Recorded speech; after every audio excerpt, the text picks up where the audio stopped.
Здравствуйте, дорогие зрители! Обычно я представляюсь так. Меня зовут Анна, и я преподаватель русского и английского языков. Но сегодня я представлюсь иначе. Меня зовут Хана, и я еврейка. Еще 6 лет назад я и представить себе не могла, что смогу кому-нибудь это сказать. Без страха, без стеснения, тем более на камеру, а потом еще и выложить это в сеть. Я хочу поделиться с вами своей историей.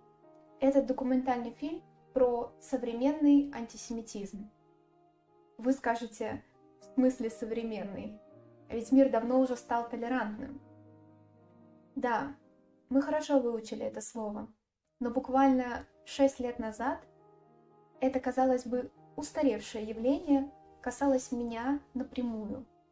А на днях в школе моей сестры, которая живет в Америке, кто-то из учеников старшей школы нарисовал свастику. Еще один небезызвестный вам случай.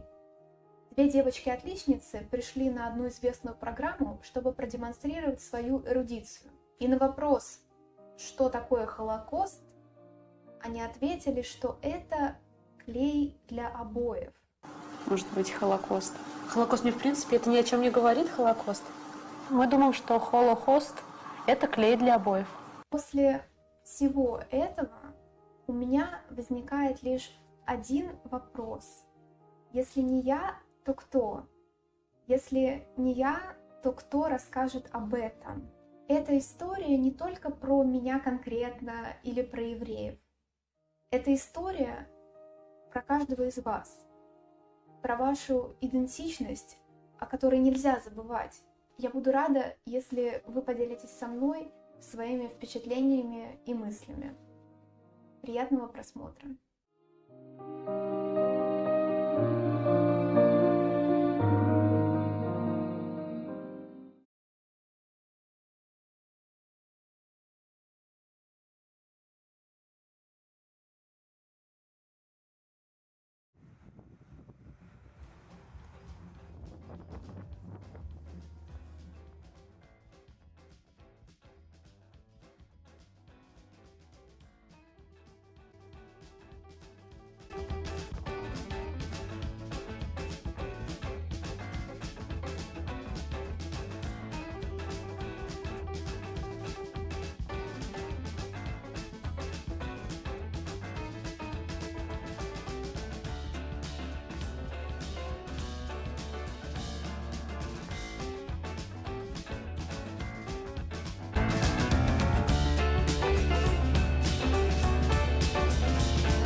Да, bought, правильно. Past continuous теперь. Ты помнишь present continuous? Present continuous — это настоящее длительное время, когда мы хотим сказать о длительности какого-то процесса, да, или о том, что происходит в настоящее время, да, вот сейчас. Что еще мы сейчас делаем? Например, давай скажем, мы сейчас сидим. We are sitting now. Окей, то есть это было present continuous, да, то, что какое-то длительное время в настоящем времени, да. Давай вспомним показатели времени обычного прошедшего времени. То есть это получается что? Вчера, да? Yesterday. Yesterday.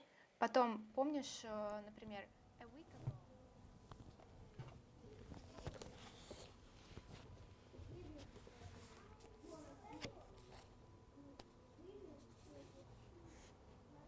Мне было лет 10, я пришла домой и что-то пошутила, типа, вот жадный как еврей или как жид. Ну, естественно, я принесла это выражение из школы, из класса, и мама мне сказала: ты вообще в курсе, что ты сама еврейка? Ты, ну, как бы про себя говоришь, получается. И я немного задумалась. Я сама, ну, начинала вообще интересоваться этим где-то, ну, лет в 16, наверное, там вот была книжка тогда «Мальчик в полосатой пижаме», да, так вышла. И то там явно говорится, что там конкретно произошло. Понятно, что это книжка для детей больше, да, про концентрационный лагерь. Но у нас даже мы как бы были такие шутки, что вот тут, например, условия как в концлагере, или, например, мы говорили про человека, который слишком худой, мы говорили, он как из Бухенвальда, но мы никакой смысл в это не вкладывали. То есть мы не знали, что значат эти слова. Я сама только позже расшифровала, что концлагерь — это концентрационный лагерь, где людей, ну, как бы убивают газом, а потом сжигают. Я поехала на экскурсию в Освенцим уже 18 лет. Тогда у меня уже вот все пазлы сложились, и я... Ну, потому что когда ты читаешь об этом в книге, как бы ты вроде понимаешь, да, окей, это история, это факты, это было, но когда ты видишь это своими глазами, все равно до конца не верится. Ну, то есть мы были там на этой главной площади, где вели людей, куда приезжал поезд, были в бараках этих. Почему не верится? Не знаю. Потому что Не верится, что люди могут быть такими жестокими. Сначала были такие безобидные шутки, но когда, по мере того, как мы росли, шутки тоже накалялись. И вот таких безобидных, как «вот ты там жадная еврейка» или «вот у тебя дядя в Америке, понятно, вы, евреи, везде пролезете». Это все переходило уже в такое более серьезное, как «вот в печь тебя», например. Я, если честно, была в шоке. Ну, правда, я не знаю, что мне отвечать на это. Ну, сейчас я знаю, тогда я не знала. Ну, ты не знала, ты была ребенком, а преподаватели, которые сидели в школе? Ничего. Ничего. Я училась в одной из самых хороших школ, в медицинской школе в Нижнем Новгороде. И просто что говорить, даже если о каких-то национальных меньшинствах, когда, например, учительница один раз на уроке истории, это было, наверное, в классе в 6, спросила, ну, задала вопрос в класс: поднимите руку, кто не крещеный. Подняла руку я и одна девочка узбечка. Ну, с узбечкой это все понятно. Она спрашивает у меня: с тобой что не так? Так и спросила? Ну, что-то типа того, да. А с тобой что не так? Ань, ты же вроде русская. Я такая черная, кудрявая, русская. На этот вопрос меня мама научила отвечать, что мы атеисты. Ну, то есть это как бы такая нейтральная позиция, это лучше, чем мы евреи. Я говорю, ну, я из семьи атеистов. И на что она мне сказала: лучше пойди покрестись, пока не поздно.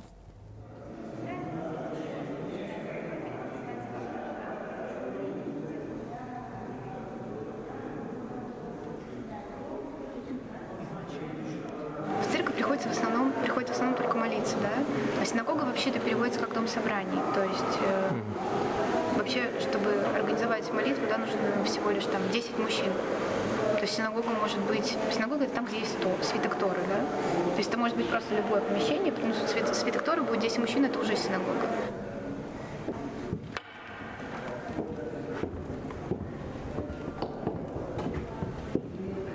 Сюда люди кидают деньги, ну как, типа пожертвования на блага синагоги.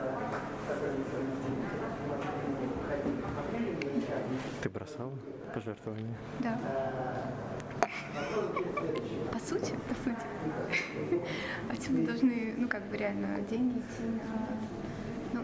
На все хорошее, я понял. Это же все, как бы тут видишь книги, вода в кулере. Не знаю. Ну, конечно, есть очень много спонсоров, но считается, что вообще это как и, мне кажется, в христианской традиции, что ты должен десятину, да, отдавать, ну, то есть 10% от всех своих доходов. И тут то же самое. То есть 10% своих доходов ты должен отдавать, ну, то есть это идет, например, бедным семьям каким-то.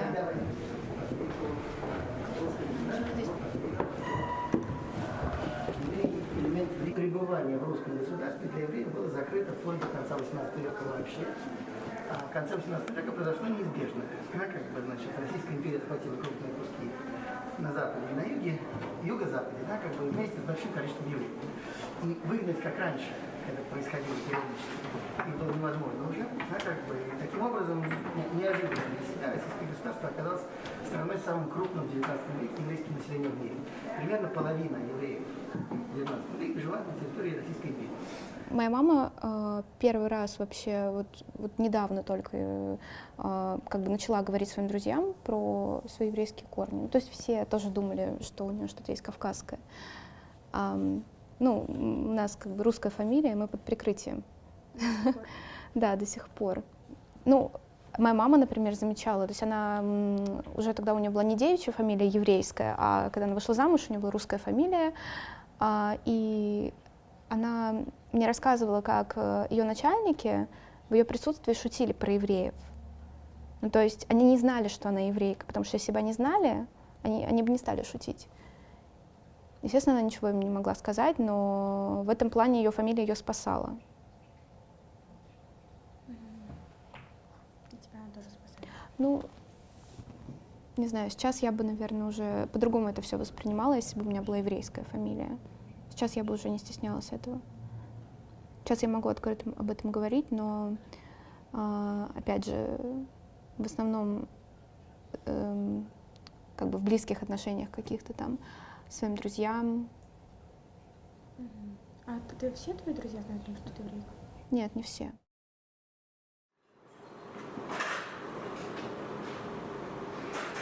Окей, опустится между... Где? Вот, entre. Casi, И un tiempo casi veraniego. Да, мы видим, почти лето будет. А там еще следующее предложение есть, нет? Вон.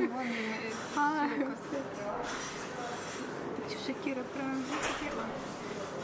Давида Лока, типа «Дикая жизнь».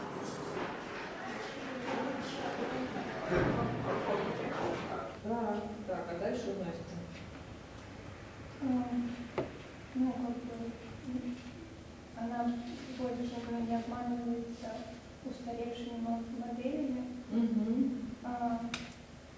Женщина без не заканчиваешься, ее диета начинается, но не заканчивается. Нет, где-то, да, это какое число? Ну, тогда бы глагол был множественный, если Детей получается.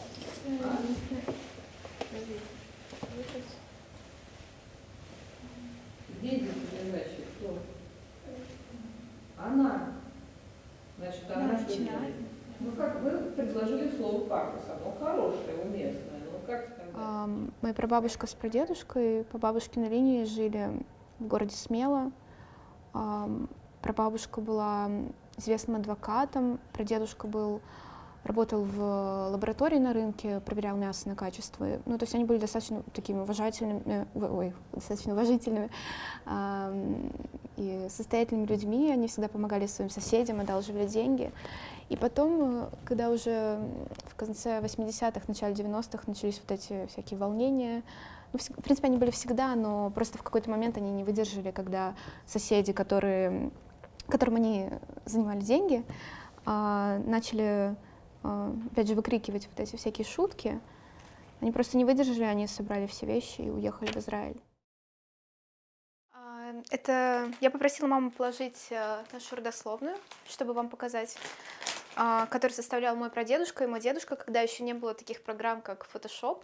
Он писал письма в разные части мира нашим родственникам, просил их прислать какие-то истории, фотографии. Вот, потом он все это собрал в одну папку, отдал моему дедушке, а он уже все это делал сам в Paint еще. Сейчас посмотрим, что там, я сама не знаю. Так, что-то интересно.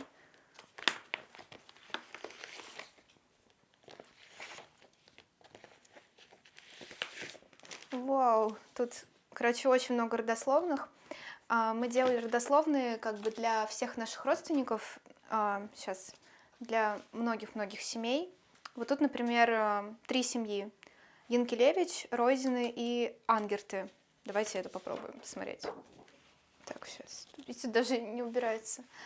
Мои родители, бабушка с дедушкой. Вот дедушка, который как раз занимался всеми родословными. Мой прадедушка, прабабушка, которых я застала еще. Прапрадедушка, прапрапрабабушка и прапрапрапрабабушка Ципа, от которой все идет. Получается, у моей вот этой бабушки Ципа, у нее было сколько детей? 1, 2, 3, 4. И от вот этих, от 4 дочек, получается, пошли вот все вот эти вот родственники. Все пошло от бабы Ципы. Это получается сколько поколений известно? 7 поколений.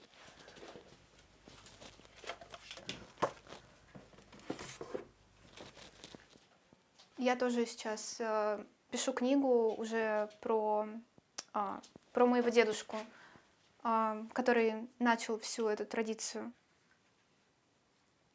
Написала моя бабушка, когда умер ее муж, мой дедушка. Называется «47 лет вместе».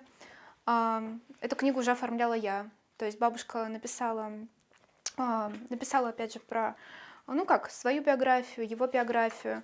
Тоже все с фотографиями, про их знакомство, про то, как они встретились, про то, как родилась моя мама, их сын, про то, как они там жили на Северном Кавказе 35 лет, про их переезд.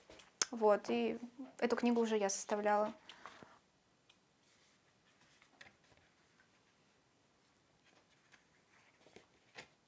Мой прадедушка, то есть, получается, это папа моей бабушки Ани. Он мне, я помню еще в детстве, он мне говорил, что твое еврейское имя — это Хана, то есть как его мама. То есть, получается, мой прадедушка, он единственный из его 3 братьев выжил, и потому что один его брат, он умер, когда был совсем маленький, просто от голода, а 2-го брата вместе с его мамой Ханой застрелили немцы. И он мне, помню, еще в детстве говорил, что твое имя на иврите будет звучать как Хана. То есть, получается, Анна, Хана, Анна — это тоже еврейское имя. Понятно, что как бы в разной традиции это есть и в христианской традиции, и в еврейской Анна. Но вот такие имена, как Григорий, Анна, даже Лиза, Элоиза, Элиза, Ализа тоже. Это такие еврейские имена, немного обрусевшие. Вот. Просто если, например, встречаю имя Григорий, я уже подозреваю что-то такое.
В Смеле, где жила моя семья, тоже было много погромов.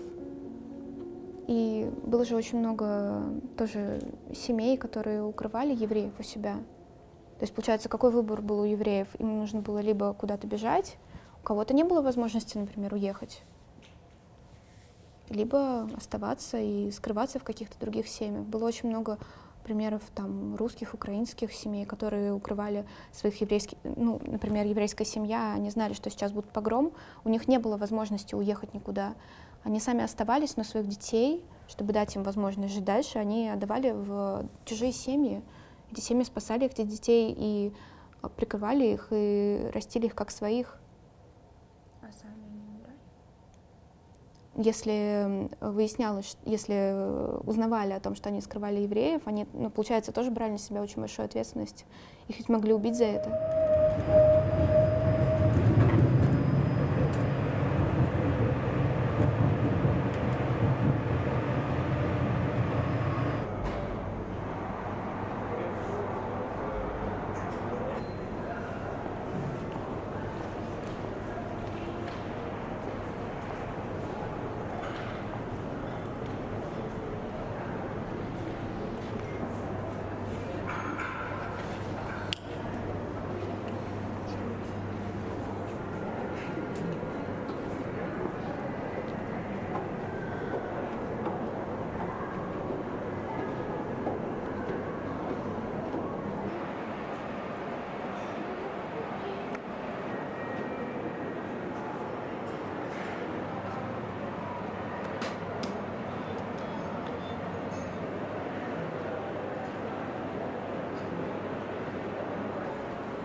Давно, на самом деле, думала уже опять возобновить блог, начать о чем-то писать, потому что меня волнует много чего. Вот, но я перестала выкладывать статьи, которые я пишу. Не знаю, как-то это все. Просто нет какого-то определенного направления у меня. Как-то все очень разрознено. И тут, после того, как мы провели этот социальный опрос,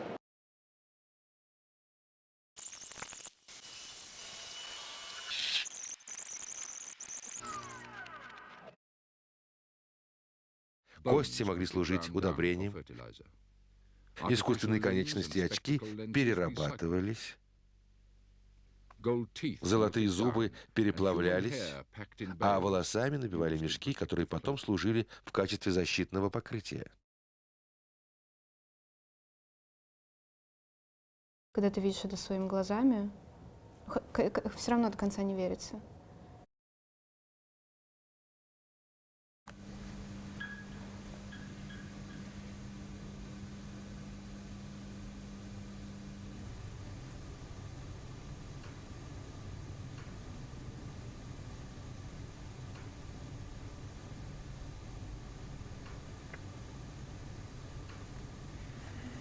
Меня зовут Аня. Я провожу соцопрос. Ты знаешь, что такое антисемитизм? Это ненависть к евреям, да? Что такое Холокост? Я вспомнил видео, где тоже спрашивали людей типа Холокост. Что это такое? Там один из... Ну, это как истребление евреев, да? Я видел, что там один, чувак сказал, типа, что это праздник. И там ведущий запроса говорил, типа, счастливого всем Холокоста. Вы знаете, что такое антисемитизм? Что такое? Нет, не знаю. Нет. Нет. Без понятия. Давай уж ты скажи мне, я просто не хочу ошибиться. Чего? Допустим, это одна из сфер жизни общества. Давай дальше. Человек, который, наверное, другим людям нормально относится к другим нам. Я не знаю такого слова. Давай разберем это слово, да? Не знаю. Что? Что такое антисемитизм, вы знаете? Нет. Нет, не слышал. А что такое Холокост? Нет. Холокост? Да, Холокост. Что это? Это социальный опрос на то, насколько я интеллектуально развит. Не знаю. Это по-моему, массовое убийство было. Там умерли много людей. Да. Что-то знакомое.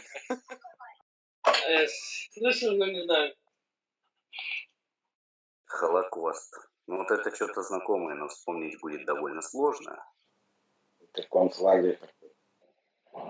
Ну. Что такое концлагерь? Что такое? Ну, массовая болезнь, эпидемия. Тоже вариант. Или уничтожение Уничтожение кого? человека. Ты знаешь, кто такие евреи? Да, это этнос такой. Нет? Я знаю, что евреи — это национальность, что у них есть своя определенная религия. Вот как-то называется эта религия. Плохие люди. Почему плохие? Очень. Жадные. Люди с такими кудряшками. Евреи, ну это... Не знаю.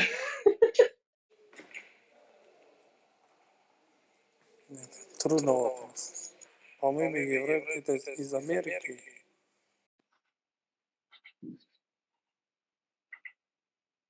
Точно не помню.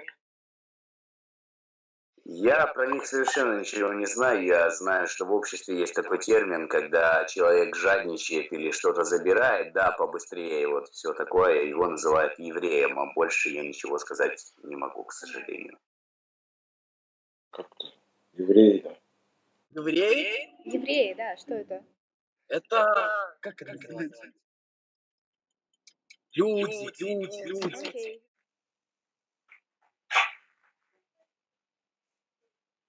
Это имеет значение? Сколько дней в году?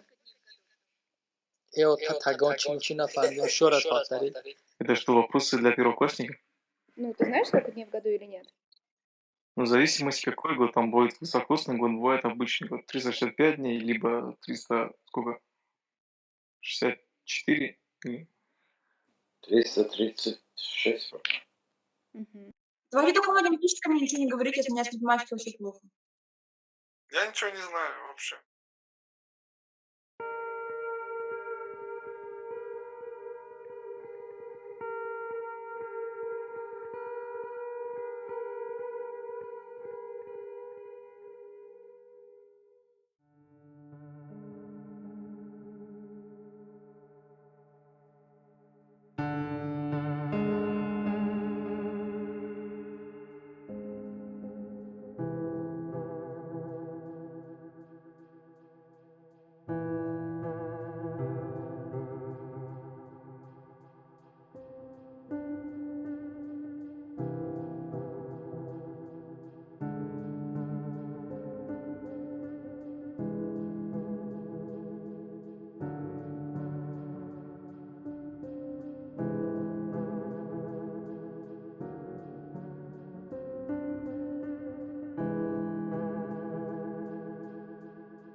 Что значит моя национальность? Это, наверное, то, что дано, что я не могу в себе изменить.